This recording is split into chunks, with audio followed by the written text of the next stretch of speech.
Welcome to Don't Fear the Weight podcast with your host Vicky Masita, bringing together science and personal experience.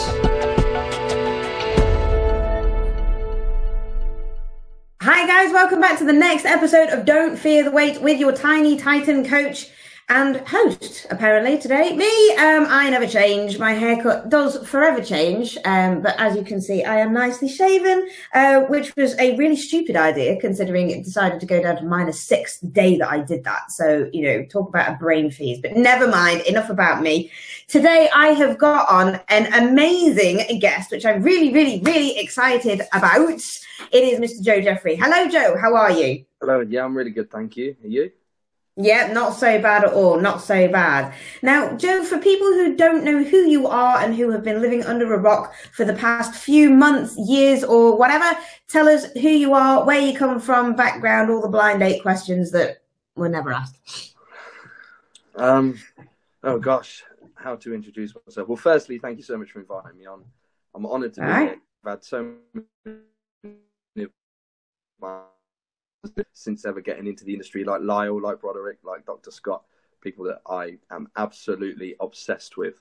All three of them are a massive man crush of mine. So yeah, I'm honoured to be here on the same stage as them somewhat. So introduce myself. God, I'm never any good at this. Yeah, my name's Joe Jeffery. As you said, I work primarily as a coach in the realms of physique and health primarily. I am a YouTuber. I've done a bit of vlogging here and there. I don't get a chance to do too much of that anymore. Pretty much all of my work is online with clients, mostly competitors. I work pretty much within the niche of optimal physique development, which is the name of my group, which is more so people that like pushing a boat out there and are trying to really dig into the minutiae. That's kind of the crowd that I attract. I have a podcast / radio station thing that I do with Austin Stout, who's an amazing coach from the US. We cover loads of different stuff in depth on there. And I have a private group I run with the mastermind, Ben Stevens. And I think that's pretty much me in a nutshell. Basically, I'm a coach that does a little bit of YouTube and podcasting on the side, pretty much. Brilliant. I love that. Okay. So talking about the fact that what I love about my podcast that I get is that even though I do have really amazing people like Scott Stevenson and Scott McNally and VJ, hey guys, love you. Even though they're on VJ on. Yeah, they're really good brothers of mine. My bodybuilding nerds. Yeah. They're amazing. So even though I have these big names on, I love actually getting down into the grounds and the depths of the coaches who really battle it out and who are really considered optimal coaches. Now, the reason why obviously I've brought you on today is because we've had similar experiences of being poorly coached from bad coaches. Now, this is not going to be, for anybody who obviously is excited about it, it's not going to be a naming and shaming event, right? And we're not going to have a complete another slang fest about it. It's just about our experiences that we've gone through and hopefully going to try and point you in the right direction of how to choose your coach. So Joe, why don't you start off? Because we know that you've actually had a big shout out on Facebook recently. And you did name and shame your particular coach, who we won't mention on here unless you want to, but you did name and shame because of an experience. So talk to us about that. I never wanted to be that guy that named anybody, but it got really to a breaking point with me after receiving in excess of 20 plus emails or contacts between myself and two other coaches that I know that we're talking to, because we had all at the same time getting these messages from people, excuse me, from this coach. And I was just, the things that I was seeing were really worrying me health-wise, not necessarily just like a waste of money and their physique wasn't getting anywhere, but it was more so a hugely deleterious health effect at the hands of this coach and what they were doing. So in the end, I'd had enough and I had to say something, but I did only say it in my private group because, I mean, it's an ethical sort of, I'm still torn whether to do it because, yes, it's very unprofessional to name and shame other coaches.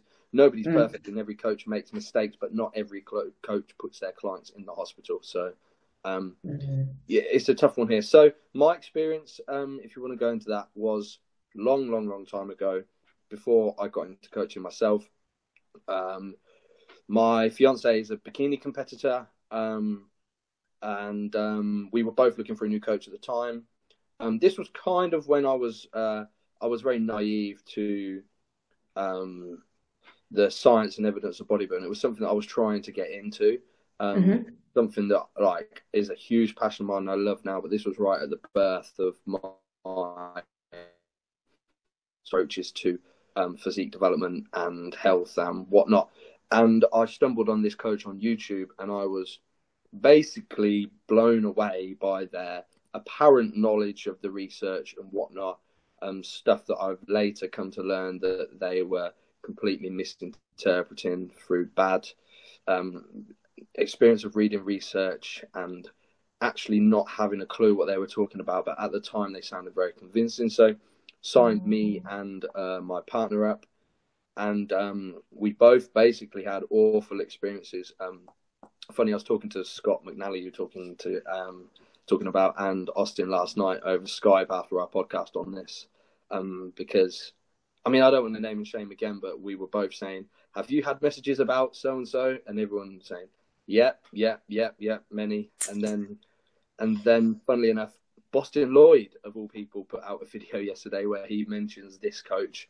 Boston Lloyd, if Boston Lloyd is saying that you're over-drugging your clients, then there's something wrong. A little bit. Yeah. So I signed up with this coach, and pretty much he says, I think I came to the coach at about, what did I weigh? I came to the coach at about 200 pounds, pretty lean. So I was in a good place. Can't remember how old I was, maybe just turned 19, so not old at all. No. So this was some time ago now. Not that I'm old.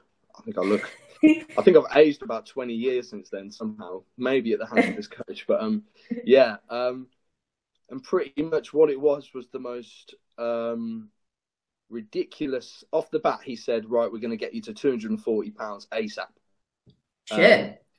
Yeah, so I mean, I'm somebody that 100% puts the trust in the coach, and anything I'm told to do, anything, there's no limit, I'd do it.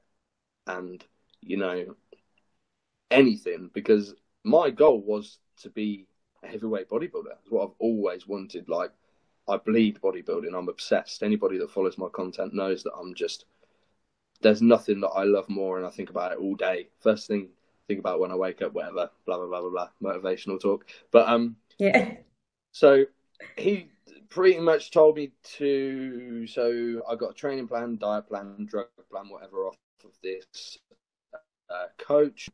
Initially, it wasn't so bad because I responded really well within the beginning. But it's how things progressed, because food was bumped quite a lot initially, training volume was bumped quite a lot initially, and drugs didn't change, so I was okay. I was just running TRT. I mean, I was on prescribed testosterone replacement therapy at this time, as a young man, and I had been for maybe just under 2 years at that point. I'd never used any like growth hormone, insulin, or anything like that. So initially, I responded quite well because, I mean, it was just a novel stimulus. Yeah, absolutely. You're a newbie to everything. Yeah, exactly. So anybody that's worked with any coach, initially it's good because it's just a novel stimulus, but it's how the program. I mean, I always think this about coaching. People always get excited for their initial programming and what it's going to look like, but that is really 1% of the picture. It's where you go from there that makes a good coach, working off of biofeedback and general responses across a huge range. So it pretty quickly went downhill. So after about a month in, it was just more food. That was every check-in was more food. And to make a long story short, I went from 200 to 245 pounds in 9 weeks. Holy crap. Yeah. So, and I think I was about 195 on waking, coming to the coach, lean. I ended up 245 pounds fat. Yeah. And I'll send you through some photos after, Vicky. You'll laugh your head off. So, I mean, it's funny to look back on, but pretty much what happened was my blood pressure was through the roof, to say the least. Yeah. I had edema, like peripheral edema, like you would not believe by the end. Like you would not believe. I could press down on my ankle. I couldn't even see my ankles. Everyone, including my family, was saying, like, I can't see you like this. You look terrible. I couldn't walk up the stairs without being out of breath. Red face. You know, my aerobic health, like my resting heart rate. But the thing is, the coach wasn't asking me to monitor any of this. So I've got no idea. But when I did actually monitor it out of fear, I think my resting heart rate was over 100, no joke. My blood glucose fasted was 135 milligrams, right? And I've never had a client head over 90 milligrams fasted, never. No. And I don't even know how I would do that unless I was just making them fat. So at this point, I was not only pre-diabetic, but I was essentially a type 2 diabetic. So let's talk about how I got there. And this is funny because I was looking back through the emails. I've still got all the emails from this coach because I'll send them to Austin and we were having a laugh about it. But it's not really that funny. It was pretty much every check-in I would say to him, I feel like crap. I feel awful. I can't move. All I want to do is sleep. But I was cancelling. I mean, at this time, I didn't work as a coach. I worked as a musician, actually. I was a guitar player, a session guitar player. I was saying, I'm cancelling on studio sessions because I just can't, like, sleep. And it was just more for, and my email reply would be, do you want to be a bodybuilder or not? You know? And at the time, because I didn't know any better, and I saw this coach as an oracle, I think, but someone like me, I was like, okay, I'm going to do this, you know, forget it. And there'd be meals I'd be eating, and no exaggeration, I'd be crying, physically crying, trying to finish the meal.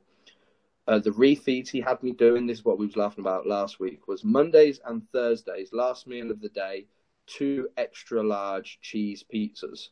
No, the science he was using behind this, because as we know, single meals aren't upregulating any hormonal adaptations anyway, as if I would have any hormone level of body fat, which I would not. You know, the fatter you are, your leptin is anyway. And I would literally be crying, sitting up until 5 a.m, finishing these pizzas because there was no way I was going to bed without eating them. So drug-wise, that compounded this, anabolics were never very high. So it wasn't an anabolics issue. So to this coach, he didn't push anabolics with me. But what he did push was growth hormone and growth hormone secretagogues. Specifically, the one that really got me was MK677. Right. I've since done a lot of YouTube videos breaking down research on MK and the reality behind its effect on blood glucose, etc. But in a nutshell, blood glucose goes up in response to any exogenous growth hormone or growth hormone releasing peptides or growth hormone releasing hormones, GHRPs or GHRHs, whether it be oral, injectable, whatever. It's part of its function as a survival hormone to increase serum blood glucose. It's just something that growth hormone does. MK specifically is the worst. I did experiment with some clients that really wanted to use it when I watched their blood glucose.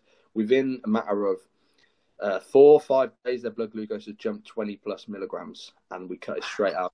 There's no way you can use MK without a basal insulin like a Lantus or something. There's no way. So I was using this on top of exogenous growth hormone, but no insulin. So there was nothing to counteract the blood glucose increase. Even if I did use insulin, that wouldn't be addressing the insulin resistance that was building. That would just be giving me a synthetically lower blood glucose environment and could potentially leave me hyperinsulinemic if I had to use enough insulin to put my blood glucose. You know, with a blood glucose of 135, how many units of Lantus would we have to be using realistically to get down to that 75, 85 marker? Way too much. Way too much, yeah. And high serum insulin, you know, we got new research coming out this year. There was a new meta-analysis on cardiovascular effects of high serum insulin and hyperinsulinemia. So it's not good news. So that was pretty much that. Sorry, my apologies. All right, it's a good ringtone, that. It was right. Hi, Marilyn. Huge food. It just, I don't want to go on about this too much, but it left me in an awful spot. And this all sort of culminated actually to a really bad spot. So I was fat as hell, like really fat. Yeah. But the worst thing, I was feeling really sick and having a lot of stomach discomfort. And I was telling the coach that, I'm ill. I was throwing up constantly, like 4 or 5 times a day, every day. And I would do that thing where I'd eat a meal, throw up, and I'd eat it again. Because there's no way I was letting that, because this binge purge cycle, it's awful. That's an eating disorder right there. Yeah, totally, yeah. But so I was having this awful discomfort. This is when we were living half in Northampton, half in Manchester. So I'd driven up to Manchester to see my fiance, and I got really sick one night. Excuse me, and basically ended up on the floor of her bathroom naked because I was just sweating like crazy. And then I was throwing up blood, and I thought, this isn't right. We went to the hospital, and I ended up having to spend quite a long stint getting healthy again. They found that I had a gallstone. Right. And what this episode was me actually passing the gallstone. Oh, crap. Yeah, nice. And it was the most painful thing ever. And what had also happened was I can't remember, it was 4 or 5 stomach ulcers that they found, and 2 of them had burst, and I had this internal bleeding.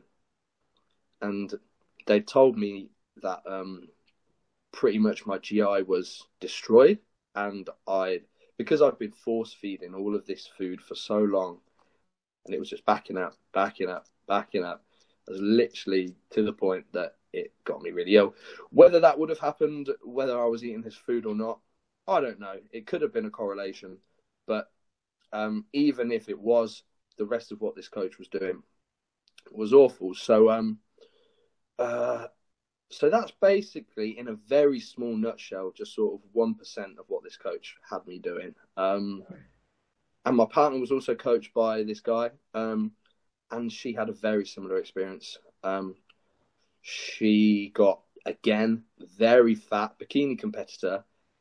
She was up to, I think she was up at 180 pounds at one point. Jesus Christ. How tall is she?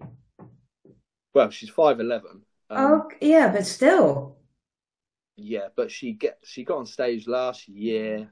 She did really well last year. And at her best showing, I think she was 140.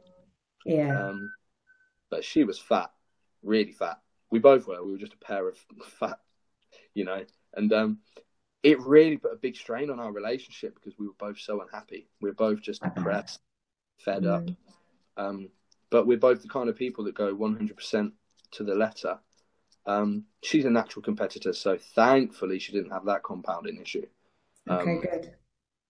But it was just feeding. And the workouts were hilarious. You might as well. I mean, I look back now because I've still got it all. And I look back sometimes, I just laugh. I'm talking in excess of 50 sets a workout, 7 days a week. Just ridiculous volume.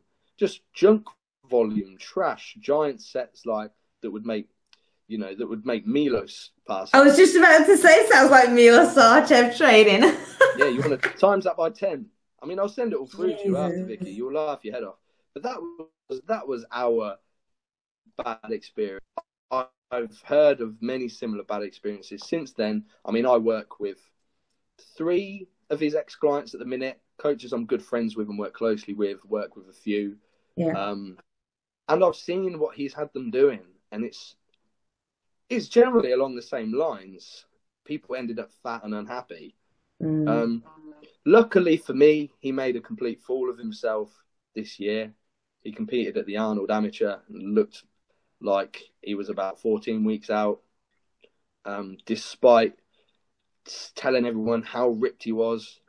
I remember he posted something about 6 weeks out, because I still follow him because I get a kick out of it, to be honest. Yeah. That's a bad trait, I know, something I need to get out of. But we all do it, let's be honest.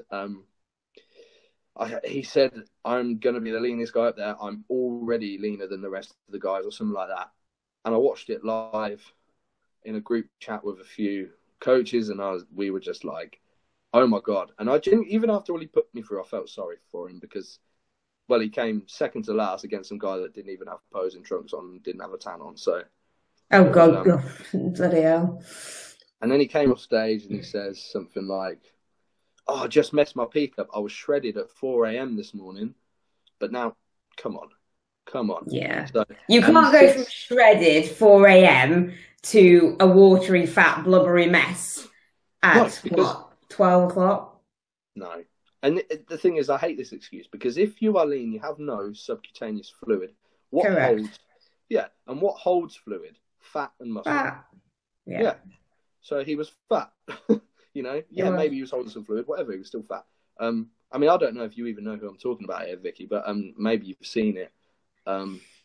Cool. You probably saw it, and it was an embarrassment. Since then, a lot of calling outs happened, which, to be honest, and I don't want this to make me sound bad, because I'm not trying to poach his business or anything like that, but I don't want to see people be hurt, and I think these are what drew me into coaching. And my perspective is seeing less people ending up going down that road gives me a great deal of pleasure as such, because I'm not going to be having these messages coming into me or people that I work with. We're not going to be seeing this. So yeah, and that just covers my experience.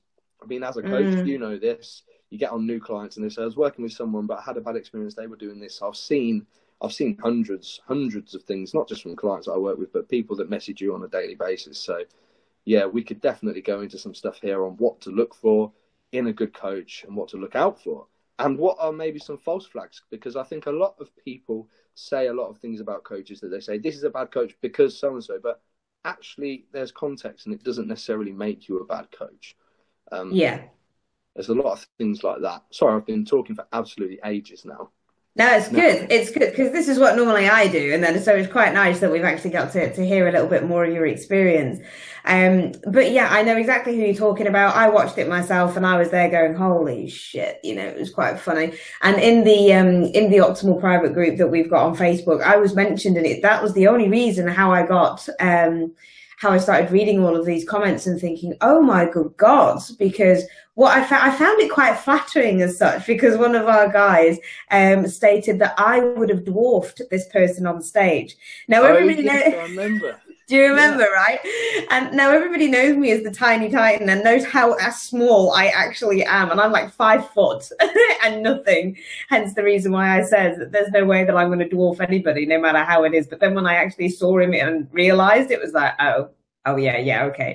I can physically dwarf him, which was quite hilarious. But yeah, okay, so let's talk about some false flags then, which is what I really like listening to, because one of the biggest false flags that I come up against is that I've had people come to me or just ask me questions via Messenger or Instagram Messenger saying, can I get your opinion on this? My coach has me at 1,000 calories a day. And doing 40 minutes of fasted cardio and then 40 minutes of post-workout cardio. Does this sound right to you?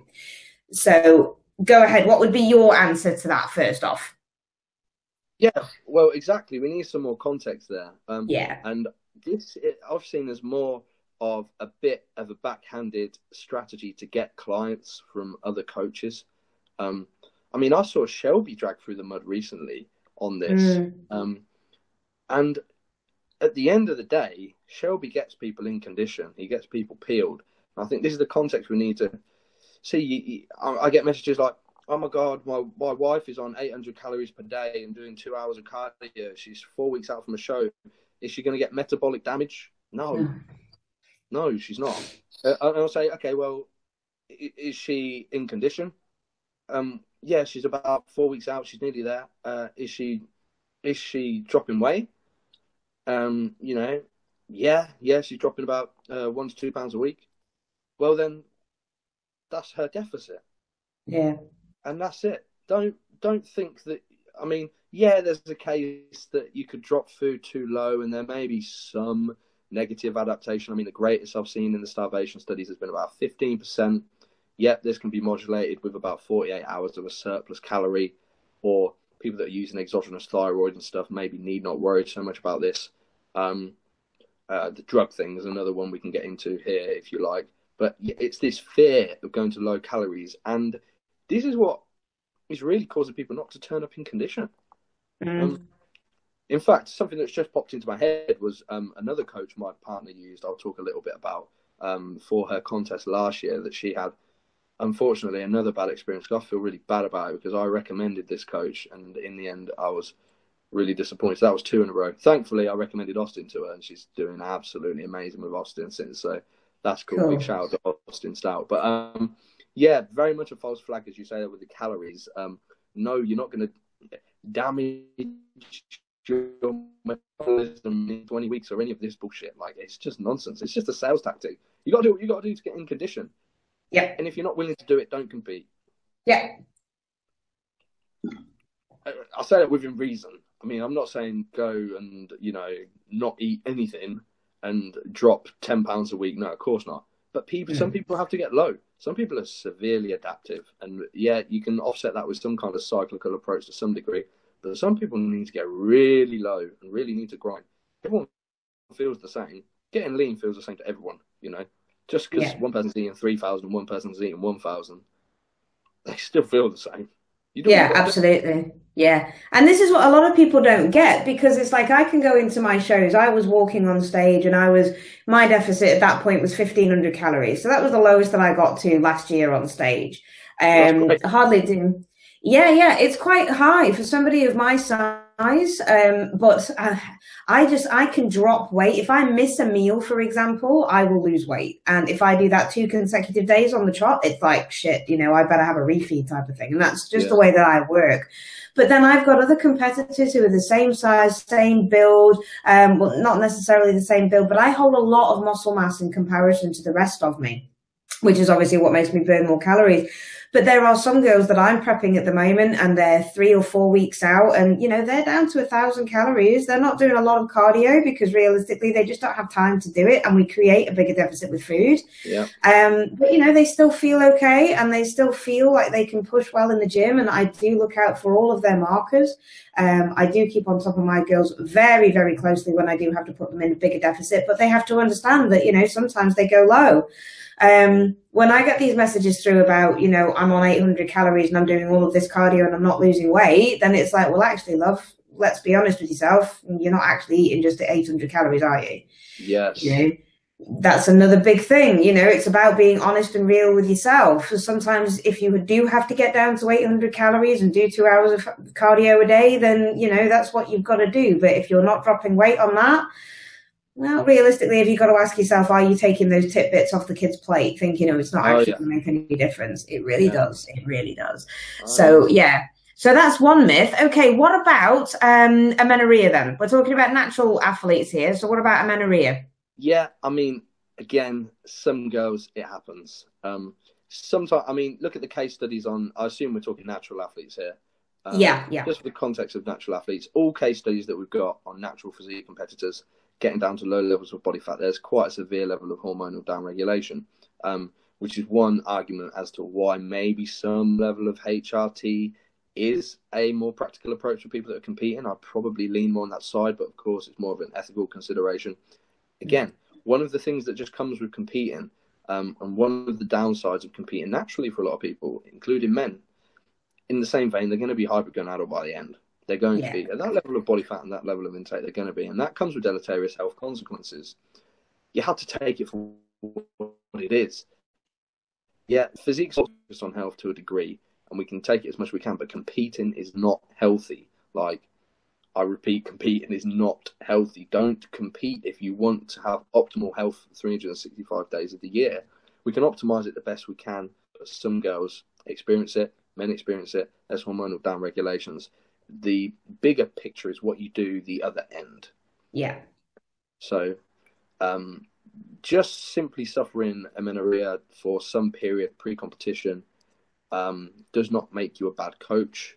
But if at the other end you're doing some ridiculously slow reverse diet where you're adding 3 grams of carbs and 1 gram of fat a week or some other bollocks because you want to grow your metabolism or whatever rubbish that coach is trying to say, that's bad coaching. Because females especially need to get their hormones in check ASAP. Yeah. After the show.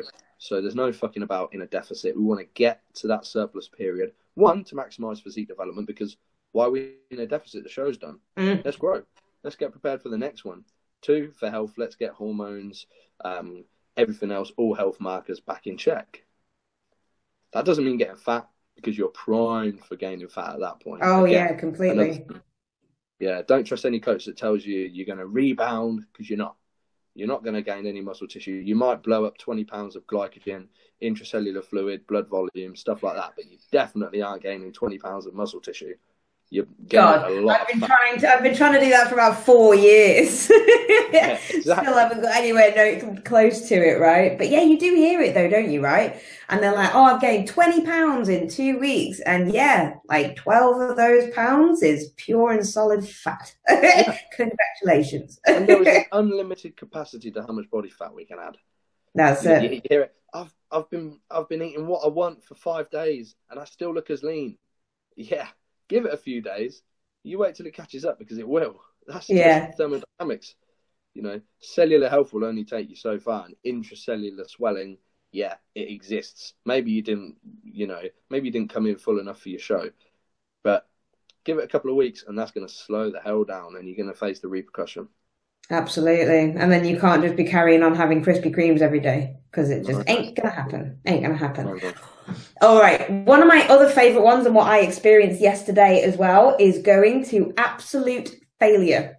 What is your envisage on a coach pushing you to absolute failure? And I want to use myself as an example. I had an awesome training session with Mr. Dave Crossland. I'm sure everybody's heard of him. Now everybody calls him a bully, and all the rest of it. But to be perfectly honest, now I'm going to give you a shout out here, Dave Crossland. I see him as a massive teddy bear, and he is. However, when he coaches you, especially on a leg session, I physically cried. Now, I did not actually mean to cry. It was just the fact that he pushed me to a point, and like you said, like a true bodybuilder, you go to the depths that you don't even know exist in certain realms, and he just pushed me to a point and at that point he did turn from a teddy bear to a grizzly bear, and I couldn't actually help myself. My tears just started pouring out of my face, and yet I carried on going. So what is your opinion on pushing your client to that nth degree, I suppose? Training wise, it's a tough one because it's very contextual, but we know from the data on hypertrophy that there is a level of intensity that's required to maximally recruit all muscle fiber motor units. And those upper threshold units are going to be activated somewhere near failure, probably maybe with 1 rep left in the tank, you've hit it. If you hit complete failure, you've definitely hit it. Because there's a level of effective reps. But failure is a tool that can be used, but it has to be managed. When it comes to volume, intensity, or frequency, they're all training variables that have to be managed within the specific phase. And then you can break that down further into mechanical-based tension, metabolic tension work, whatever the phase goal is. All these variables have to be properly managed within the client's specific protocol. So do we want them to overreach? Yeah, we can do that with failure or volume. When I say failure, I mean intensity. Are we trying to build more volume into the program to bring up their total weekly tonnage, or as Greg Nuckols calls volume now, total effective sets, so hard sets? Yes. Overuse it and it will bite you in the ass. You'll just overreach faster. If you like training to absolute balls out failure, doing things like force reps and stuff, you're going to have to accommodate elsewhere in the program, or your training phases are going to be extremely short. You're not going to really accrue much progressive tension, because at the end of the day, progressive tension is the goal of the program. Talking pre-contest, which I suppose we were talking about here, I guess that's what you're aiming towards. Dietary phases. Again, I don't want to get this too data-based, but we know that maintaining intensity whilst dropping volume allows us to maintain muscle tissue, so maintaining tension, but the opposite is not necessarily true. If you start pulling down relative intensity and tension, your previous accrual of new skeletal muscle tissue could head down. So if I was going to pull from any variable of a client during a pre-contest, it's going to be volume.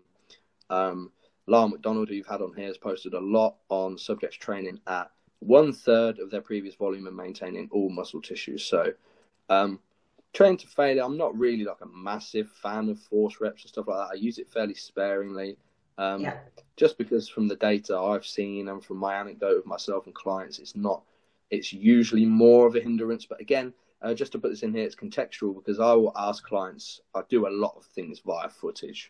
Pretty much all training is done footage. And let's say I've asked a client, for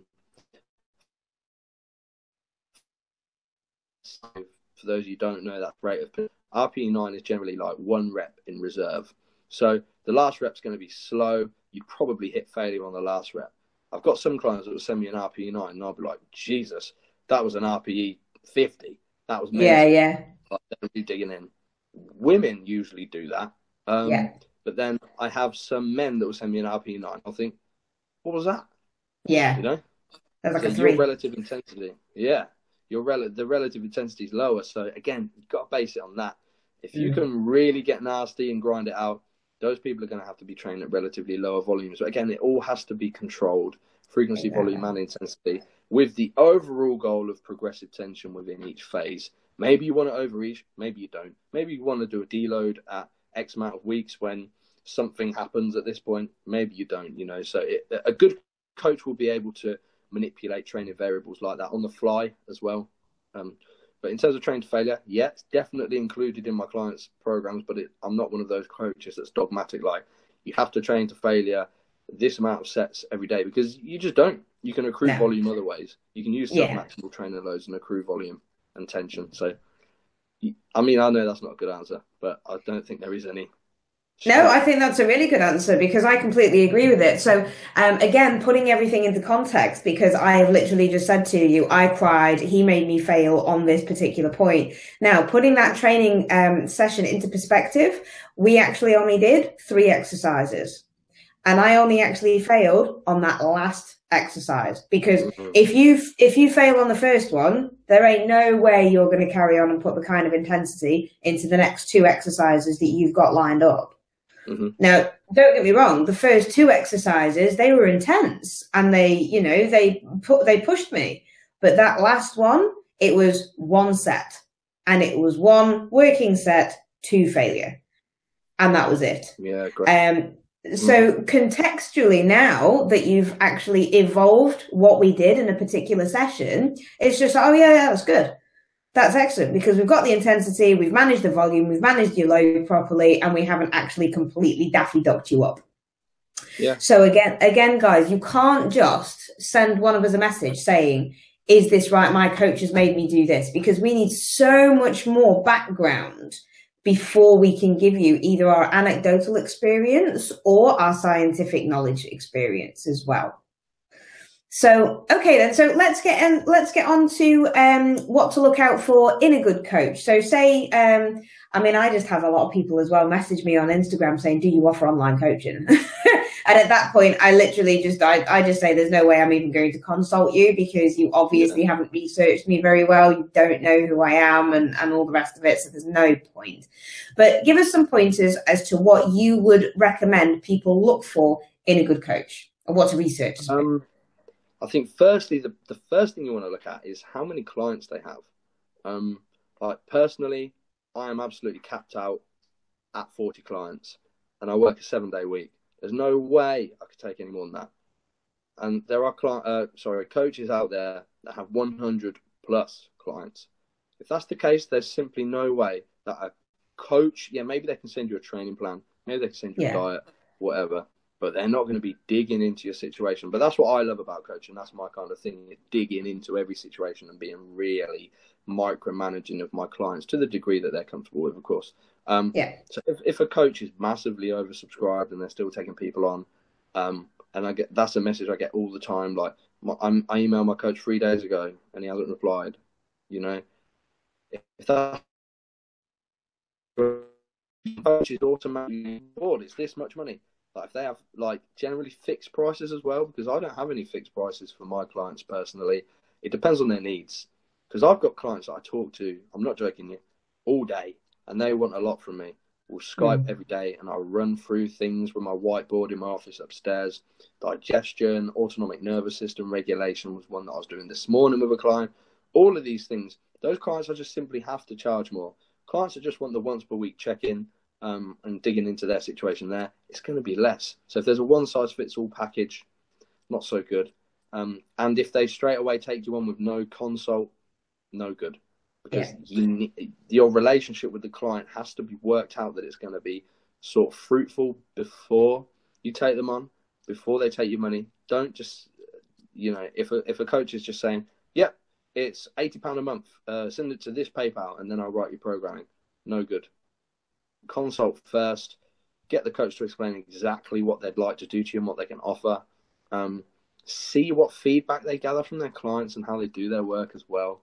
Like things like biofeedback and health markers. If a coach isn't asking for your blood glucose, your blood pressure, and general biofeedback like your digestion, stress, sleep, all of these things that can be really dug into, especially for enhanced athletes, I should say, then run the way. Definitely. And I'm in completely agreement. Yeah. And look at their track record as well. I mean, I never created the OPD group to advertise services. In fact, I've never advertised coaching there, not once. But a lot of my clients post in there about their progress or what we've been doing this week or things that they've learned, because a big part of my coaching is education. I don't like just telling clients what to do. It's more so, okay, I'd like to make these adjustments this week for this reason. And here's some research on this, or here's some other anecdote on this, and this is why, and these are the mechanisms that it's working under, blah, blah, blah, blah, blah, blah, blah. And I'll really dig into it, and I'll make sure that they 100% understand everything that they're doing on a daily basis before they do it. It's not about barking orders. And if a coach just tells you, drop 30 carbs on this day, or add this exercise in, ask them why. And if they get annoyed at you questioning them, then run the other direction, because that's a coach's job for me. It's a coach. You're not just providing diets and training, you're coaching people. My ultimate aim is for my clients to be self-sufficient one day. And to understand exactly why all these things are working. I mean, I work primarily with enhanced people. I've only got like 3 natural clients, so it does go a little bit further in depth. The majority of my clients are competitors or people just with really lofty goals, so it is dug into a lot more. It's not as simple as a flexible dieting plan and some training. And that's probably why I can have less clients overall, but that's really my passion and what I love to do. But without going off on too much of a tangent, generally coaches that take pride in their work, it's not just a job sending out diets and stuff. Or in fact, something that's just come to my mind, coaches that only have one style is something that annoys me. Like we were talking about Milos' training, the same training for everybody, like just giant sets because that's what works with. Biological individuality exists. You can't just apply one thing to everyone. When it comes to anything, drugs, diet, training, supplementation, whatever, depends on so many different biomarkers. So if a coach has a style, even a style of like refeeding or a style of distributing macros, like run the other way. That's probably all I've got right now off my head. Off the top of your head, because I put you on the spot. No, it's cool. I completely agree with you, and I'm in exactly the same boat as well. I'm maxed out at 40 clients online, definitely. There's no way that I can take on any more. Every single one of my clients has got my mobile number. Every single one of them has got access to me between the hours of 5 a.m. and 8 p.m. Monday through till Saturday. And then on a Sunday, I do turn my phone off at midday, but they can still get in contact with me via email. And my competing clients, who are obviously going to be competing, like, I think it's about 8 weeks out that I start to say, you've got access to me all the time, because you do tend to have freakouts, don't you, in the middle of the night, and walk downstairs to the fridge and then start binging on cottage cheese and stuff like that. And then they want somebody to kind of go, oh, holy shit, tell me I didn't do something wrong. So, we do that as well. But again, in agreement with things like training, the amount of times, I mean, I'm going to give you a bit of a comparable one. When I started my bit of off season when I was 2016, and I signed up with a coach, again, no names mentioned. I signed up with him and I had the exact same training plan. as a 260-pound bodybuilder, male bodybuilder, assisted male bodybuilder. And the only thing that was different in our plans was that I had an incline bench press and his was flat. Yeah.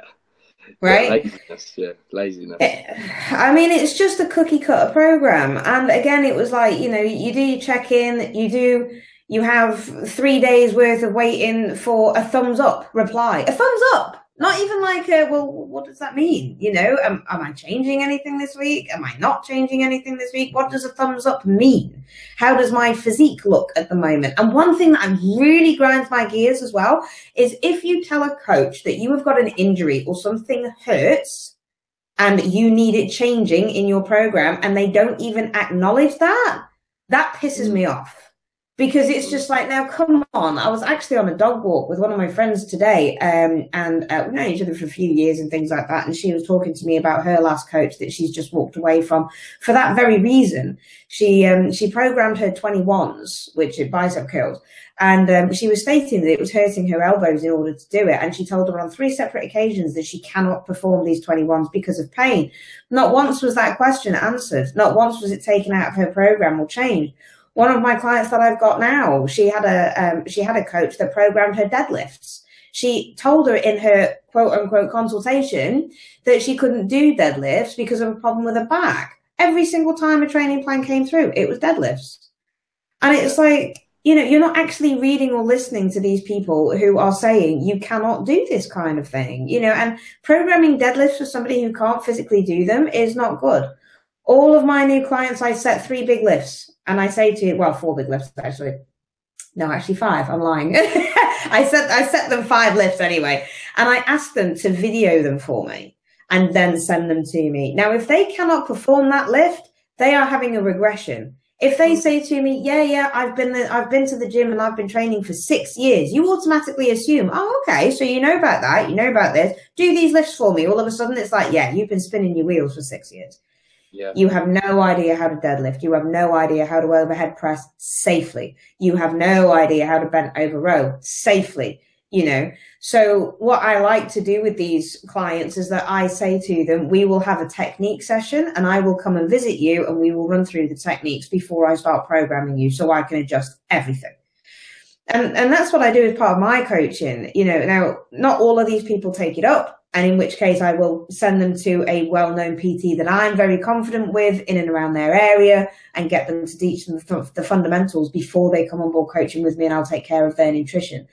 But there's no way I'm going to program somebody who doesn't know how to lift properly or who does not take tweaking orders. Obviously, I've got people in Australia and I can't exactly fly over to them for a technique session. But you know, they need to be able to take tweaks properly. And so that, again, is really, really important for me. If somebody just programs you deadlifts, squats, barbell bent over rows and never asks you for a form check, then that again, for me, is a big red flag, definitely. And I agree with you with the one price fits all, especially for different kind of levels of coaching. You know, I don't have a one size fits all at all. You know, it does depend on their needs. If somebody needs to speak to you every day, then yeah, like you said, it's going to be a little bit more. If somebody wants drug coaching with myself, I don't take care of any drugs because I'll hold my hands up. I do not have the extensive knowledge that somebody like you or my other coach who I work with has. So if they want drug knowledge or if they want drug protocols written, I will say, right, well, then you need to pay X amount more because you've got 2 coaches now because they're going to be writing your drug protocol and taking care of things. And I'll be looking after natural things and various other things to make sure that all your hormones are nice and checked. We get bloods done. We get everything done before we even start on any kind of cycle. So you do get 2 coaches at the end of the day when it comes down to that. I'm just trying to think about anything else that you want to look for in a coach before we kind of sign off quite nicely. Is there anything else that you would want to leave a note on, Joe? Like just literally, like a big flag? You said, like just dogma in general. Like you said about training, like you hear the old, to have big legs, you have to squat. Like it's just bullshit. Like there's no, you know, people's morphology will depend on what exercise selection they can generate the most tension through to that specific muscle belly that they're targeting. Frankly, for the majority of people, things like squats and deadlifts are not specifically good hypertrophy movements. You know, females with long femurs, they're going to squat? No, because they just can't generate much tension through the quad. But yeah, dogmatic coaches when it comes to training, diet, or drug use specifically, people that use the same drug protocols. Again, I don't want to bang on Milos, but that old insulin thing that he does with everyone, it doesn't work for everyone. I mean, yeah, there's some genetic freaks that have incredible carbohydrate metabolism that can use those rapid insulin analogs and get great results. Yeah. Do I use insulin with clients? Yeah, of course I do. Loads of them. The majority of my clients use exogenous insulin in some form because I work with a lot of male bodybuilders, but that doesn't mean that they all use the same rapid analogs with the same meals. And, you know, maybe we're using a variety of analogs through different phases and through different patterns with different variable dosings because of their blood glucose and their general glucose sensitivity around the periods of use, etc. It's not like 200 grams of carbs. Okay, that's 20 units of insulin. Well, it's not, because you need to watch your blood glucose over that active curve of insulin. Just things like that, dogmatic things, I think, especially. And like you said, contact, because who Jazz worked with for her prep last year, we couldn't even get in touch with her 2 days before the show or something. And we couldn't get in touch with her on the show day. You know, my client, I mean, they're typically, 4 or 5 hours behind. And I have 3 competitors in Australia that have me staying up. You know, I'm up at 4 or 5 in the morning sorting them out for their shows. And if a coach isn't willing to sacrifice their time, I think it's just the case. You've got to remember who's paying your bills. Yeah, know? Exactly. The coach works for you. You don't work for them. You're paying for a service. You know, you better get it. And it's a lot of client shaming that annoys me. I took on a client last week that had come from another UK-based coach, and we spoke on the phone for our consultation. We're on the phone for about 3 hours, to be fair. But he was just saying, I really want to do this, but my coach says, just do what I say. And I hate that. Like, yeah. You know, you can only, as a coach, only give suggestions and tell them why they should be doing something, why you feel they should be doing something, and then maybe try and explain it rationally, logically, use evidence, use anecdote. But if the client doesn't want to do it, there's no adherence. So what's the point? You know, if the client doesn't enjoy it, do something else. No matter how optimal it may be in the literature or whatever, if the client doesn't want to do it, they don't want to do it. So absolutely. Dogma and shaming really annoys me. Definitely. I like it. Okay, Joe, excellent. Well, I know that I've taken up quite a lot of your time, so I really appreciate it. So just before you go, just let the listeners know where they can find you and if they want to contact you for anything. And I'll make sure I put the links underneath the YouTube video below. Okay, cool. God, let me think. I'm not very good at this.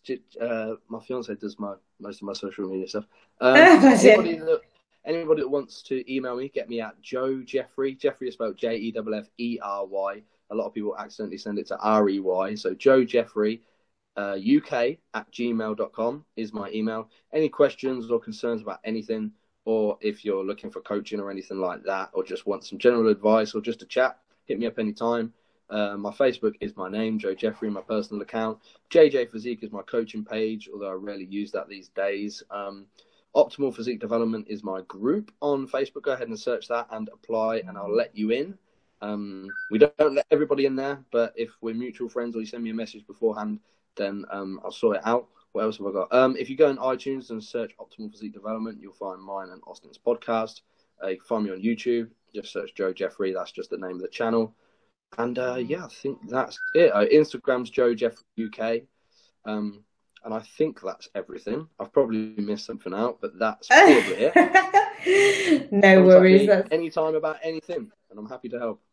Wonderful. That's great. So thank you ever so much, Joe, guys. That was easy for me to say, wasn't it? Look at that. I didn't have a faux pas all the way through, and then I fuck up on the last 2 minutes. Never mind. So basically, guys, if you need anything, then obviously put any of the questions underneath below. And that is it for another episode of Don't Fear the Weight. Thank you again very much, Joe. And guys, I will speak to you all again next week. Much love. Take care.